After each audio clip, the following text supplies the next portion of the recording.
نحمده ونصلي على رسوله الكريم اما بعد فاعوذ بالله من الشيطان الرجيم بسم الله الرحمن الرحيم رب اشرح لي صدري ويسر لي امري واحلل عقدة من لساني يفقهوا قولي۔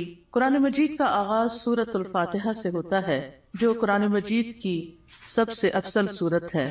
نبی صلی اللہ علیہ وسلم کسی سفر میں تھے تو ایک آدمی آپ کے پاس اترا۔ وہ کہتا ہے کہ نبی صلی اللہ علیہ وسلم نے اس کی طرف متوجہ ہو کر فرمایا، کیا میں تمہیں قرآن کے افضل حصے کے بارے میں نہ بتاؤں؟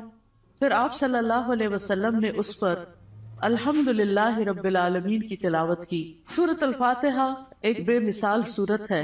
رسول اللہ صلی اللہ علیہ وسلم نے فرمایا، اللہ عز و جل نے ام القرآن فاتحہ جیسی سورت نہ تو تورات میں نازل فرمائی اور نہ ہی انجیل میں، اور یہی سبا مثانی ہے، اور اللہ تعالیٰ فرماتے ہیں کہ یہی سورت میرے اور میرے بندے کے درمیان تقسیم شدہ ہے، اور میرے بندے کو وہی ملے گا جو وہ مانگے گا۔ اعوذ باللہ من الشیطان الرجیم بسم اللہ الرحمن الرحیم۔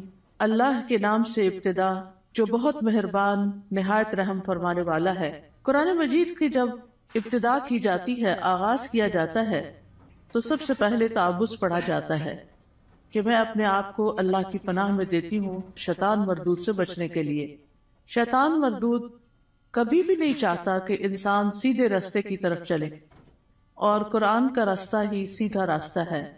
نبی صلی اللہ علیہ وسلم کا دیا ہوا راستہ ہی دراصل سیدھا راستہ ہے، لیکن شیطان کبھی بھی یہ نہیں چاہتا کہ ہم اس قرآن سے ہدایت پائیں۔ اسی طرح جب ہم اعوذ باللہ پڑھتے ہیں تو اس کا ایک صیغہ اعوذ بکلمات اللہ بھی ہے، یعنی ایک تو ہے اعوذ باللہ اور ایک ہے اعوذ بکلمات اللہ، کہ میں اللہ تعالیٰ کے سارے کلمات کے ساتھ اللہ کی پناہ میں اپنے آپ کو دیتی ہوں۔ کیونکہ آپ دیکھیے کہ اللہ سبحانہ تعالیٰ کی جو مختلف مخلوقات ہیں ان میں سے یعنی شیاطین تو بری مخلوق ہیں، لیکن اس کے ساتھ ساتھ فرشتے جو ہیں وہ اچھی مخلوق ہیں۔ تو انسان کو ایک طرف جہاں شیطان بہکاتا ہے تو وہاں دوسری طرف فرشتہ اس کے دل میں اچھا خیال بھی ڈالتا ہے، اور فرشتے جو ہیں وہ ہمارا دفاع بھی کرتے ہیں۔ تو اس لیے اللہ سبحانہ تعالیٰ کی مدد کے ساتھ قرآن کا آغاز کرنا چاہیے۔ بسم اللہ الرحمن الرحیم سے اللہ کا نام لے کر جو کہ بہت مہربان نہایت رحم فرمانے والا ہے۔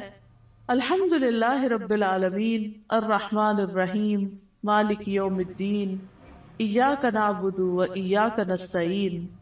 سب تعریف اللہ تعالیٰ کے لیے ہے جو تمام جہانوں کا رب ہے، نہایت مہربان ہے، بار بار رحم فرمانے والا ہے، بدلے کے دن کا مالک ہے۔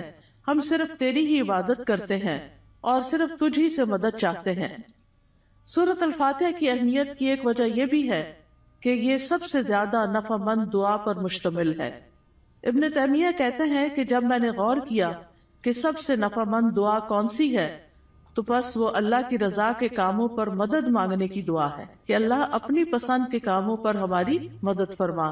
پھر میں نے سورۃ فاتحہ کی اس آیت ایاک نعبد و ایاک نستعین میں اس دعا کو پا لیا، اور اس میں دراصل انسان اللہ کی عبادت کی بات کرتا ہے کہ اللہ میں تیرا بندہ ہوں، تیری عبادت کرتا ہوں، تیری عبادت کرنا چاہ رہا ہوں۔ اور جیسا کہ آئندہ رمضان آ رہا ہے تو اس میں ہم عام دنوں سے زیادہ انشاءاللہ اللہ تعالیٰ کی عبادت کریں گے۔ تو یہ عبادت جو ہے یہ